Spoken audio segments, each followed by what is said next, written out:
And I'm going to start this whole thing again because I didn't start my recorder. So, hey everybody, Abel here, Sustainable Self-Development Podcast. And in this particular episode, and hopefully in future episodes such as this one, we will do something interesting with a special guest, Vincent Sparagna, who will hopefully join me in future episodes.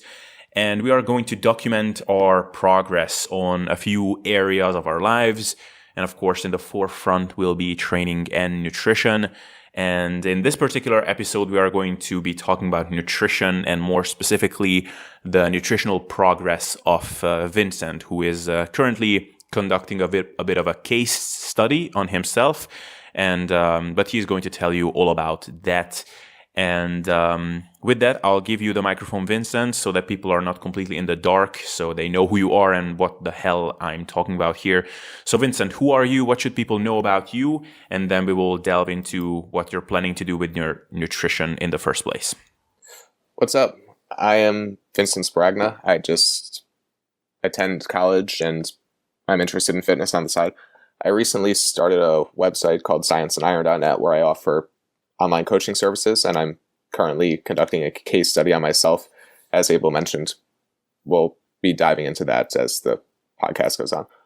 So, yeah, awesome. So, with that, let's dive into what is this nutritional plan that you're about to conduct on yourself is. Like, what are you trying to achieve? What are your body composition goals? What is your plan?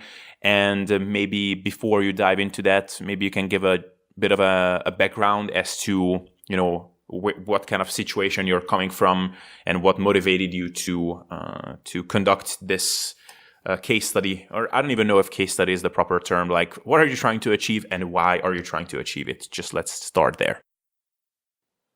Prior to actually beginning this quote-unquote case study, I'm treating it like a case study, even though it's probably not actually going to be published. It might be, but I think it's unlikely at this point. Anyway, prior to this case study, I went through a period of maintenance for 4 weeks, but the months before that were rather difficult for me adherence-wise with diet, and I had gone off the rails and really put on a lot of weight. I think something like 40 pounds, just lost in this cycle of binging and thinking I should be dieting and trying to purge it off, and just stuck pretty much running through that cycle continuously. I think I put on something obscene like 20 pounds in a month because binging got so bad. And I've been struggling with disordered eating issues in the past as well, more so with dieting, and closer to anorexia than bulimia in the past. Definitely didn't struggle with binging, but I would go extended periods of starving myself, for lack of a better term, in hopes of losing fat. So I've been on both extreme ends of that continuum and got the worst of both of it over the years. I've since come to a better place with food, and as the case study has been progressing, I've established better habits dietarily. So I'm currently losing weight, and my case study is specifically set out to assess the effects of body composition of taking 1 week to diet and lose fat at roughly the maximal rate at what I estimate is around 20 calories per pound of body fat. And that's also a number that falls in between the recommended guidelines in Eric Helm's Natural Bodybuilding Guidelines paper of 1% to 0.5% of your body weight per week. I'm doing that with an intermittent caloric restriction protocol for half of the study. Every other week, I'm dropping between 1 and 0.5% of my body weight, dieting 3 to 4 days of each week that I'm in fact dieting. And then I'm just maintaining for the alternate week. As the study period goes on, I will be assessing my lean body mass according to BIA scale and fat mass as well. Then over time, I take measurements and report my circumference for chest, waist, hips, and a caliper at the waist as well. Then I track pretty much every variable of my day-to-day life. So everything from weight, body fat percentage, lean body mass, body water percentage, bone mass on a daily basis. Then I track stress, subjective from 1 to 10 on a daily basis, mood, subjective from 1 to 10, how many daily instances of hunger I experience, how many meals I eat per day, sleep in hours per day, steps per day, water intake in milliliters or grams per day, food weight in grams per day, protein, carbohydrate, and fat in grams per day, and of course energy intake derived from those numbers. And I average all of those over the weeks to yield outcomes such as average TDEE over weeks, average tri-weekly total daily energy expenditure, and various other numbers that I'm just making note of.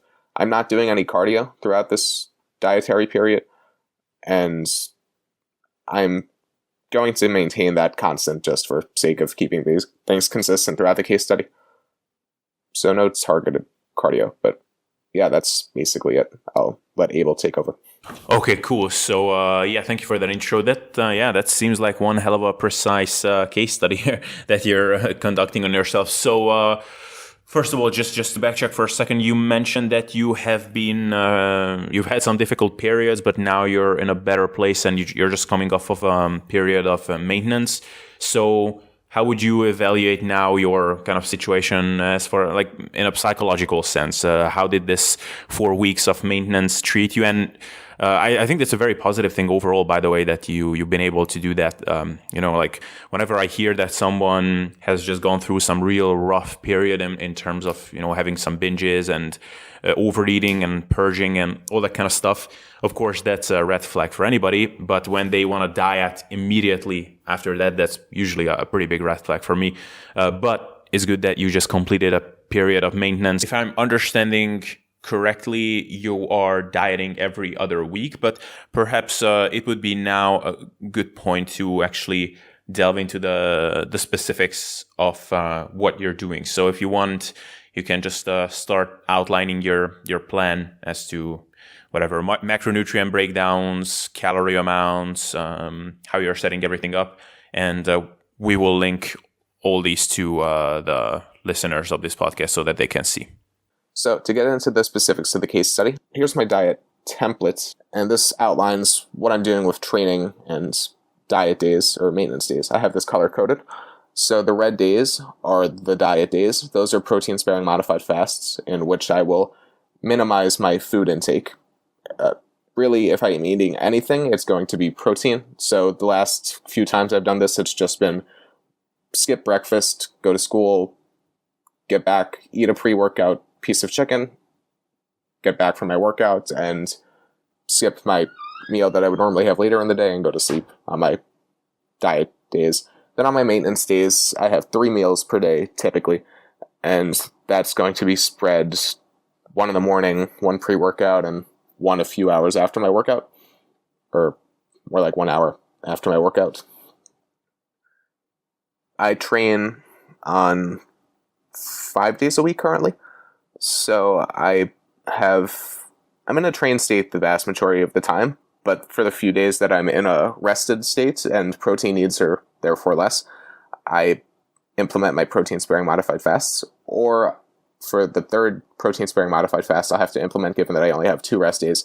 I incorporate that on a leg day because I just don't care about growing my legs quite as much as I care about growing my upper body. So for a maintenance week, every single day will just be roughly maintenance, plus or minus 100 calories, and then if it's plus, or minus on one day, I would make up for it the next day. So pretty rough maintenance, and that's easily maintained at this point. Then I try to make sure I have at least 6 days of maintenance in between dieting phases, and that's been working really well so far. Thus far through the case study, if we now turn to my nutrition reporting sheet, we can see my daily weigh-ins and my weekly weigh-ins, as well as a lot of charts and tables at the bottom, documenting changes over time in all outcomes that I'm measuring. So daily body weight over time, hip circumference over time, waist circumference over time, total daily energy expenditure estimated over time, stress over time, steps over time, and pretty much every variable that you can imagine will affect my progress in any way. I have been having pretty good success with a very high protein approach. It's an extremely abnormally high protein intake of 2.9 to 3.3 grams per kilogram protein on my maintenance days. I don't think there are any immediate downsides, quite honestly. Food selection is a bit restricted, but it's not much more restricted than it would be for a diet anyway. And considering that I'm getting to eat a fair amount of calories on the maintenance days, this isn't as big of an issue.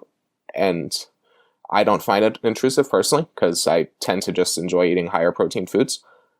So for that reason, I maintain this higher protein intake. I'll be writing an article in the coming weeks on what some good reasons to do that might be. So I'm not going to get into that too much for this discussion. I also track food weight and water intake, given that those two variables can likely throw off weigh-ins. But interestingly, I haven't seen a ton of correlation between food intake or rather water intake and weigh-ins. Food intake and weigh-ins does seem to play more of a role, but I'm not sure if that's due to intaking less food or just for the fact that on the days I'm intaking less food, I'm also dieting, therefore I'm likely to weigh less the next day. So that'll be something more interesting to track as I'm losing more weight throughout the study. For the first 11 weeks of the study, I've gone from 177.6 pounds daily weight on average to 166.829 pounds on a daily basis. And as far as this week has gone on, I started the week at 17.3% body fat, and I'm currently at 17.1% body fat, according to my BIA scale. I'm not precisely sure this is accurate, but over time the readings have definitely been consistent and surprisingly so, considering that BIA doesn't have a great reputation for consistency in the literature. But I'm going to keep going with it because it seems to be working well. Interestingly, this isn't a diet week, so I shouldn't be dropping weight, and I just have to reassess my maintenance, more than likely. But one of the benefits of eating a higher protein intake is the fact that you get to have a higher maintenance, and that's why I think it might be beneficial for this dieting period, because I'm currently maintaining my body weight of 166.8 pounds at a caloric intake of, by my estimates, 2330 calorie maintenance, or 2310 calorie maintenance, actually.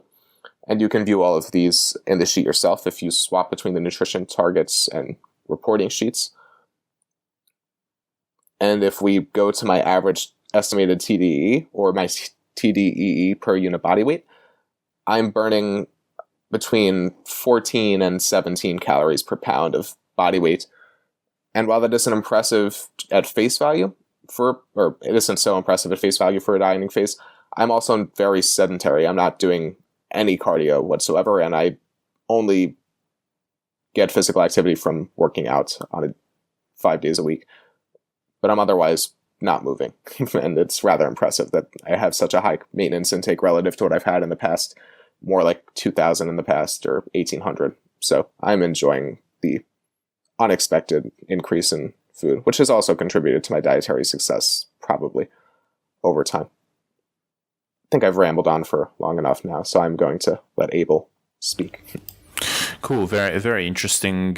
So couple of questions. So what is your reasoning exactly behind this every other week approach and the cyclical dieting approach? So maybe let's start first with the every other week. So why not just establish a more moderate approach and do it every week, and still keep this cyclical approach of having protein-sparing modified fasts and maintenance days.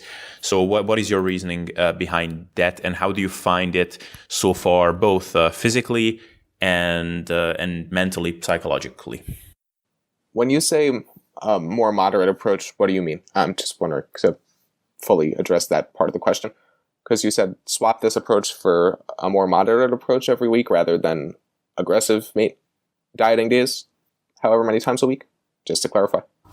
Well, I mean, I would guess that you have a certain amount of weight loss target that you're trying to achieve by dieting every other week. So every 2 weeks you will lose X amount of weight. But maybe you could lose that same amount of weight if you just dieted every week, but maybe then you could cut the amount of deficit that you have on any given week by half. And I don't know, maybe you could have more food on your protein sparing modified fast or more food on your maintenance days. Maybe you could be in a slight surplus. Maybe you could allocate more food on your training days, allow for better training sessions. I'm not saying that would necessarily be better, and I think it's actually a very interesting approach that you're taking. Just curious, what is your exact reasoning behind this sort of a every other week setup? Sure. I have a few reasons behind that. Some of them are based on literature that I've seen, and others are based on behavioral factors. I find it easy to have maintenance weeks interspersed between diet weeks because I haven't had good experiences being dieted for extended periods in the past. And I think there's a fair amount of I'll hesitate to say fair amount. There's some evidence to suggest that nonlinear dieting can be more beneficial for lean body mass retention than would be linear dieting. And as such, I am implementing ICR, as it's known in the literature, intermittent caloric restriction, in two ways. So first, I'm copying how it's been done in the literature with a 1 week on, 1 week off approach. I've seen that in a couple studies, and I've also seen literature on alternate day fasting. While I'm not doing alternate day fasting, I am doing protein sparing modified fasts from between 4 and 3 days per week so far to induce the caloric deficit that I'm going for. In theory, perhaps less time spent in a caloric deficit, even though the magnitude of the deficit is greater, might lead to better lean body mass retention, because there may be evolutionarily some reason why you're less likely to lose lean mass being in a deficit for a shorter period of time.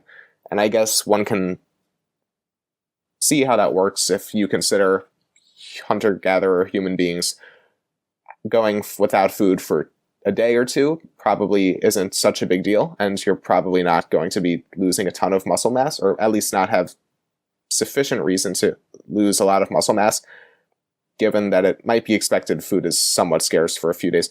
However, if you go very extended time periods of being in a caloric deficit, then it might be indicative of a famine to the body evolutionarily. And I know this is just very theoretical and probably scientifically inaccurate, but that's at least part of the rationale behind why that might be the case.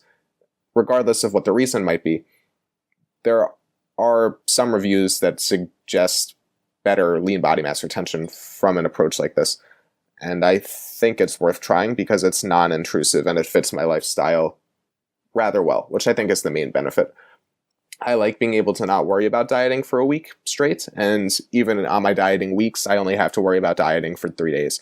Those 3 days can suck if you set them up inappropriately, but I've manipulated my environment over these 3 weeks enough for me to be able to bear those days and actually enjoy those days rather effectively, because I just make those days completely unrelated to food, and I don't even think about the diet on those days, which is rather convenient. A convenient setup for longer-term maintenance and establishment of proper lifestyle habits, because this is something I feel like I could keep up for a while now. Another note on why I might feel that way is because after the maintenance week, I just feel completely stuffed. On my maintenance days, I consistently feel like I'm eating way more than I need to be satiated. And while this is a problem, it's certainly not as bad a problem as I had in the past with dieting, in which I just find myself starving all the time. So, though it's not ideal, it's certainly a better problem to have. Even on my protein-sparing modified fast days, given the amount of satiety induced, I guess, and perhaps leptin level is increased from the maintenance week, I don't find myself very hungry unless I've had 2 to 3 protein-sparing modified fasts in a row. And so far, that means I'm really only hungry on the second day of my protein-sparing modified fast for the diet week. So that's 1 day of hunger or 2 days of hunger, depending, every 2 weeks, which is rather nice when you're looking for sustainability. If I were to take a more moderate approach, then I'd be way more in tune with hunger. I don't think it's a bad thing to be in tune with hunger, but I think it's ideal that I don't have to worry about hunger for the early dieting phase, and I can focus more on establishing touch with hunger as I get leaner and I get to a body fat percentage that I actually want to maintain. If I establish dietary habits to maintain a body fat percentage that I'm not comfortable maintaining, it won't be counterproductive, but it's unnecessary to get in touch with hunger right now. And I think I'm going to benefit more so from maintaining the satiating effects of the maintenance periods and carrying that into the dieting days, such that I can lose more fat on those days and then not have to worry about the diet at all for the rest of the weeks, or for the rest of the time, which is 11 out of 14 days or 10 out of 14 days. Right.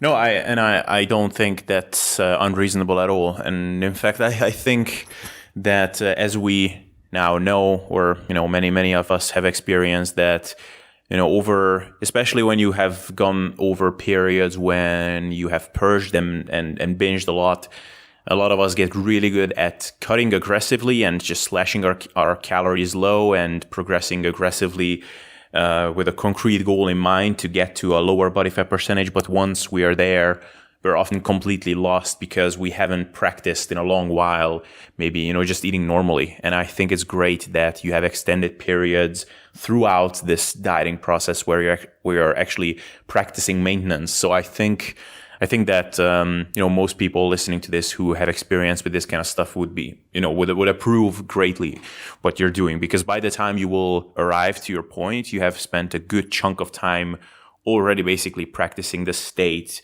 to which you'll eventually arrive to, where basically at this time, the only difference could be just maybe, eliminating these protein sparing modified fast days, or just, eating even more food on your maintenance days and implementing some more surplus days when you arrive to your desired body fat percentage or desired weight. So I think that's great. And, at 17% body fat, it's not like you're starting at a point right now of being overweight. I mean, this is not where you started, but you're at a reasonably, healthy body fat percentage already, and you're having these good habits. So I think you're on the right track.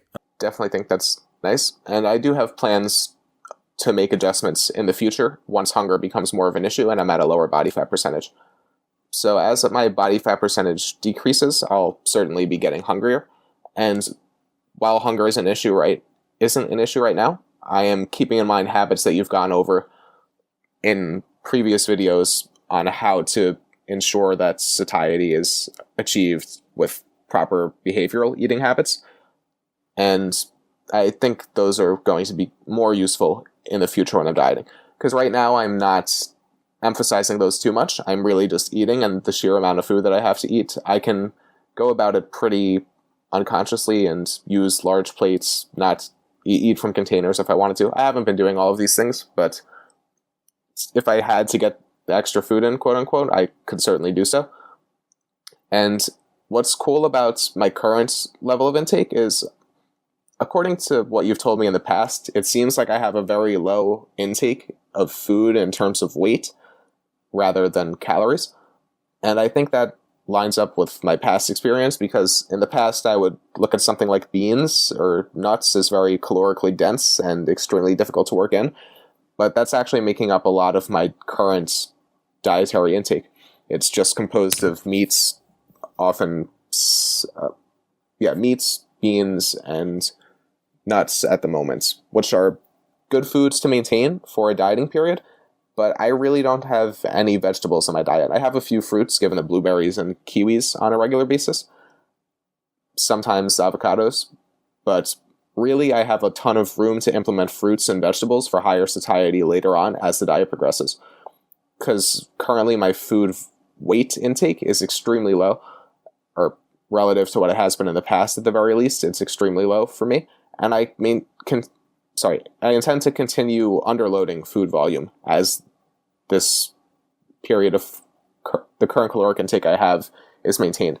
I think that if I accommodate myself to consistently intaking a lower food volume, it makes me less susceptible to overeating in the future, because I'll feel stuffed after having eaten less food. And I think it will ultimately improve my dietary flexibility with regards to incorporating vegetables later on in the diet phase, since vegetables are somewhat heavy, I think my diet can be more dominant on those, and it doesn't need to be very dominant on vegetables earlier than until I'm very lean, with that approach of underloading food volume. And hopefully by the time I do need to work vegetables in, I won't be eating insane amounts, given that I've established a habit of not eating very large amounts of food. So I won't need to emphasize stretch receptors in order to induce satiety as much. I'll be more satiated simply given the fact that my stomach has, I'm not going to say my stomach has shrunk, but because I don't know if that's what actually happens, but I've accommodated to eating less food, and I just think that's probably a good tool to have if I'm trying to keep my maintenance body weight intake low. Additionally, I've made a transition to eating blander foods, so even though they're calorically dense, things like beans, meats, and nuts aren't the most hyperpalatable foods, and they're certainly not what I had struggles on binging, which was primarily dessert foods with lots of fat, sugar, and good texture. I don't think I've been eating many of those foods, and I've gotten to the habit of not eating those foods, which one has altered my taste for food. I've come to enjoy sweet foods less, I think, or I've at least come to enjoy other foods more, and relatively it's the same effect. Additionally, it's perhaps changed my gut bacteria over time significantly, and gut bacteria can change rather instantly, depending on what you take in, but if you feed the same gut bacteria for an extended period of time, then perhaps it just changes your gut microbiome environment more so permanently for the longer term if you establish proper eating habits for extended periods of time. That's a lot of speculation on my part because I'm not a researcher on the gut microbiome, but from what I have read up on, it seems to be that establishing eating habits can certainly affect your gut microbiome in the longer term as well. So I think that's a beneficial change to induce. And lastly, I like the fact that I have a bit of flexibility with some of the sweeter foods if I want it. I simply haven't exercised that to this point. But with a protein intake of 248 grams, or that's meant today's protein intake, but I have a target intake of 240 to 260 grams of protein per day. I can work in foods like protein bars or halotop ice cream, and for people who are in the US and are familiar with those foods, they tend to be pretty much like dessert foods, at least when you're dieted down, for bodybuilders, quote unquote, but it's just very useful to have that option, given that they're high in protein and they actually fit my macros, so there's no quote unquote stress to eating those. It doesn't feel like you're necessarily cheating your diet or sinning or what have you when you incorporate those in. So I think my diet is definitely on a good trajectory because I've established the proper eating habits that I want to thus far, accommodated to eating the foods that I want to eat on a regular basis, and have a lot of room for flexibility in the future, depending on where I want to go with dietary changes and how my hunger reacts as I get leaner. I think it's great that you are keeping these things in mind. For example, the food volume. I think that's one pitfall that it's one of those things that is very, very useful. And I've talked about it in a couple of podcast episodes in the past that food volume is something that we play around with a lot, and we get very creative with working in these treats and high fiber foods, and those are kind of great hacks to make the dieting process easier. But eventually those habits are, while to some degree they will always be useful to manage satiety on a maintenance or even on a gaining phase, they are also kind of non-conducive to just everyday real life living. When you feel completely starved and just non-satisfied, when you don't get to stuff your stomach full of high fiber, high volume stuff, then it can be just very problematic from a long-term sustainability perspective. So I think it's great that you're keeping all that stuff in perspective. Anything that you think would be useful to mention about your progress, or anything that you have maybe questions or you would like to get some feedback on that we could touch on? Yeah, sure. There's probably one more thing that's been extremely crucial to my progress, I think, that I didn't mention because it has nothing to do with diet directly, but it has pretty much everything to do with lifestyle and behavior change. So therefore, it's highly influential to my diet. I've very much shifted my outlook on life a bit, and I'm being driven a lot more to be much more productive and accomplish a lot while I'm young. I think that's a sound opportunity because if I don't go for everything that I can achieve now, then I think I'm probably going to regret it in the future. And as such, the vast majority of my day is spent working. So I don't need to care about diet as much because that's just not where my head is at all. I'm always concerned with getting more work done on a daily basis. And that's generally schoolwork because as a college kid, that's primarily the work I'm handed. But sometimes that's writing articles and helping out at scifit.net if I have the chance, though I haven't been doing that as much recently. I think it's very useful for a dieter to not care about the diet as much as something else in their life. So for me, that happens to be just being a productive person. And I think that's greatly beneficial because I'm not thinking about my diet at all on a daily basis. And I don't have the urges to get creative with my food choices and start making these odd dietary selections that I might have in the past. I completely take my mind off cooking. My mom is luckily a stay-at-home mom, and she's perfectly willing to cook food for me. So I just let her cook my food on a daily basis. Then I'll just take whatever the hell she made for me. Not like I don't pick what she makes for me. I go out and do my own grocery shopping and stuff. But she's willing to cook the food, and I just eat it every day. So no meal prep on my part, which is a huge service to me. And I put myself in an environment where I'm constantly finding reasons to avoid eating. So I wake up in the morning, I get ready for going out, and then I eat breakfast just before I leave. I think that's an ideal time to eat because I'm about to be leaving for school or work, because school is pretty much my job at this point. And every single day, there's no incentive to overeat in the morning because I would then be uncomfortable my entire day going through school. Just stomach discomfort from overeating, or perhaps I'd show up late to school because I spent extra time eating. And these are things that I just avoid given my values and my priorities. There's absolutely no incentive for me to overeat in that situation because of the social implications and the detriment it could have on my work. So that's useful. Then once I get back from school, I have another meal, but that's immediately pre-workout. And again, it's more in line with my values to not overeat in that meal, given the fact that I have my workout coming up and I don't want my stomach discomfort to interfere with my workout, nor do I want to look bad at the gym or any of those things.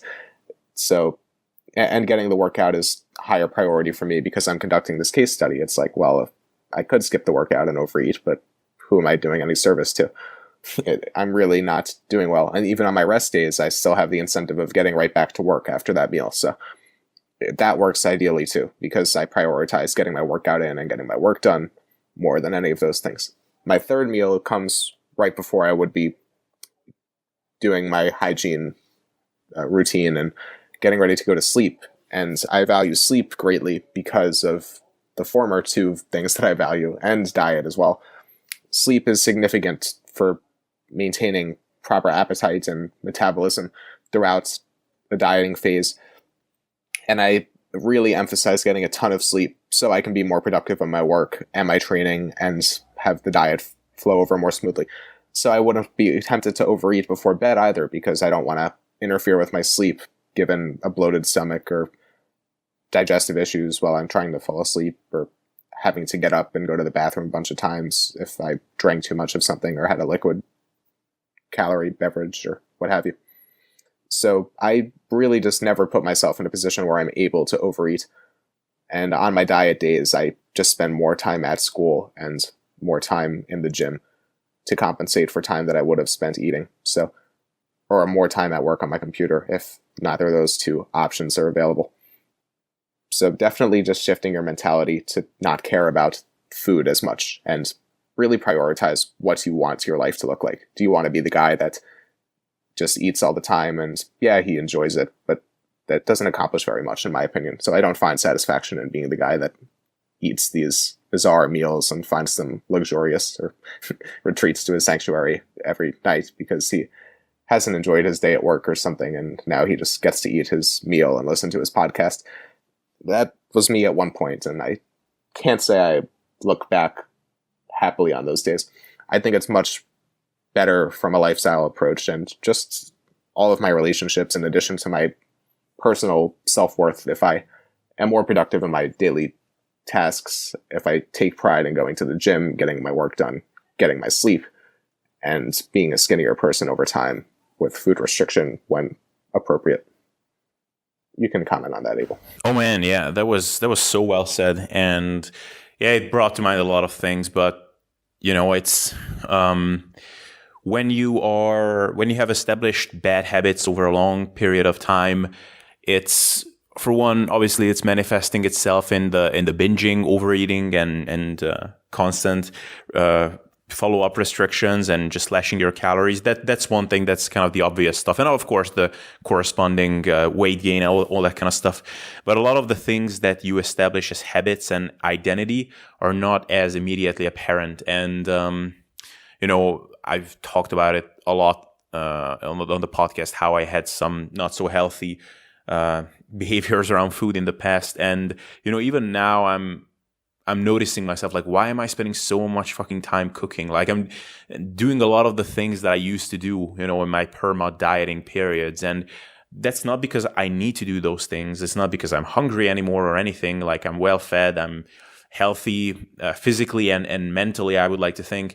But those things don't just get undone very quickly. And it's great that you're mindful of these things and you're consciously working on reversing these things. And these are actually some of the things I started doing myself. Like, I actually put a limit on, okay, this is meal 2 or 3. Like, how much time I'm allowing myself to spend on this? Like, do I need more time than 15, 20 minutes to finish this meal? Like, no, like, this is ridiculous. Like, how much useful stuff could I do with this amount of time that I'm spending in the kitchen putting together this high fiber concoction that I'm about to do? Not that I'm eating super high fiber at the moment. Like, that would be way too much at this point because I'm in a caloric surplus. I've been for a while, but still, that these are habits that you literally trained your brain to turn towards, and it takes some unwiring to do. So yeah, great points. I don't know if you have any follow-up comment on this. Yeah, I definitely agree. To give a more practical example, just because quote-unquote work isn't necessarily the most useful claim, this week was all about creating my website, for instance, primarily, or at least the first 3 days of this week. And the prior month was dedicated to getting an A in my politics course at a college that I hope to get accepted at. And that paid off. I got an A in the course and got my website created. So now I'm off. I've accomplished some stuff this week, and I can do more stuff next week. I'm probably going to write another article between now and the time that school starts. I'm likely going to help make a little more progress on Adam's article for Sypha.net, the Keto Review Part 2. Ideally, I can contribute a bit more to that project between now and then. And really just not thinking about food, because I don't want to be Vincent the Chef or Vincent the Eater, or I want to be known for my work and what I contribute back to society, because I ultimately have a greater purpose at this point than the bodybuilder or the guy who just likes stuffing food down his neck. It's really all about, what can I do to improve the world at this point? How can I establish better relationships with other people and improve the lives of others in any way that I can, such that I can reap the benefits of working with others and contributing to projects larger than myself and my own existence. It's just not at all a good investment for me to think about food, especially considering my history with binging. That's really just hell. That's all I recall back from that time period of my life. It was like everything I had going for me well, my abs, my work ethic, got interfered with because I allowed myself to establish these habits of falling in love with the food and really becoming obsessed with eating and constantly thinking about my next meal and when that's going to come, to the point that I disliked every other aspect of my life. And currently, that's just the complete opposite scenario. I don't think about food at all. And when I do eat, I don't dislike eating, but I think of it as a necessary task rather than something to enjoy. And ultimately, I make sure I eat foods that are conducive to my goals because I just don't have any other reason to not do so at this point. I know that when I stray too far away from those habits, things get extremely bad because I'm eating out of line with my values and my body composition is changing to not reflect my values. I ultimately just feel weak given the fact that I'm acting out a lie when I do that. If I believe one thing and act in a way that suggests I believe another. Therefore, I just refuse to implement those practices and continue degrading my existence going forward. Life is shitty enough as it is, and there's no need for me to go out of my way and make it worse for myself, knowing what I feel makes things worse. And objectively, that's a worse decision to be in a heavier person who spends more time thinking about food and cooking than they do working. Because you're at much higher risk for various diseases when you're overweight and your life expectancy is decreased. Mortality rates are higher in the heavier people, or at least they tend to die younger. So that's losing time on that end, and I don't intend to lose any time on my life from that perspective. In addition to the time that I spend eating extra and cooking more, I could just be accomplishing way more in other domains of my life for the same amount of time spent. Therefore, I just think it's an unfruitful practice, and I have completely tried to remove myself from that as much as I can, environmentally, mindset-wise, and behaviorally over time. Yeah, like I think leanness and good nutritional habits, I think it's kind of like, it's almost like money. Like money doesn't make you happy, but the absence of money can cause unhappiness. And I think it's the same thing with leanness. Like being lean won't make you happy, but being unhappy with your body and just being frustrated because you're acting non-congruently with your values and your goals can be the source of a lot of self-frustration and just a bad self-image. So and you know, weight loss, and especially when it's done so in a fashion where you're instilling better habits that are going to make you better in the long term, there's just a really amazing kind of flow that one can get into. And I experienced this a lot myself, where you're looking better over time. That's encouraging. And at the same time, you can look at your day-to-day actions and what you're doing. And those make you feel proud because you're doing the right things day to day and you're experiencing the process of just becoming kind of a better version of yourself day to day. I think that can be a really powerful feeling. So yeah, I'm really excited for you that you're in this state right now. I think you're completely right in that weight loss and body composition can be analogous to money in this situation, because as far as I know, at least, it's more devastating to a person to have a lot of money and to then lose a lot of money. And I can certainly relate to that with my fitness journey, because though it's nice that I got a lot of money in the first place, quote unquote, and got into great shape for a while and maintained that, losing it was just completely hell. So for as much as it was cool to get in shape, getting out of shape was just the worst process that I could have imagined. And similarly with money, if you have a lot of money, then to lose a lot of money, you probably feel worse about yourself than if you never had money to begin with, because you had achieved that prosperity. So definitely it's motivating to see weight coming off the scale now. And I do get excited for my diet weeks at this point, because I see the rapid changes very quickly. And it happens in a very short time span, even on a daily basis. I'm only in a deficit for 3 days out of the week, and that's 3 individual large plunges into changing body composition. Then I just don't think about it, don't worry about it, and progress continues over time. I'm lucky that I've been able to maintain a high maintenance caloric intake throughout this process, and I definitely look forward to continuing talking and keeping up these episodes, because yeah, I think it's definitely a great experience to realize what I had and hopefully be able to maintain that for life, because that's ultimately my goal with fitness. I don't necessarily care to look like I lift, quote unquote, as others would have it, but I definitely want to be lean, and I want to have visible muscularity with regards to quote unquote the shreds or the veins and striations that are accompanying being lean generally, while also maintaining a relatively normal size. Ideally, some amount of muscle mass, but I don't care to be the most muscular person. So the lifestyle I'm establishing fits what I hope future Vincent will look like. And ultimately, I think that's a fair place to wrap up. Awesome. Perfect. Yeah, that was great closure. So we started off very scientific and very specific, and we ended up on a lot of philosophical notes. And that's kind of usually how this podcast goes. This was great, Vincent, and I'm excited to keep these episodes up with you in the future. So, and thank you for everybody for tuning in. And hopefully we'll have a cool experience going through this journey together. So, see you, everybody.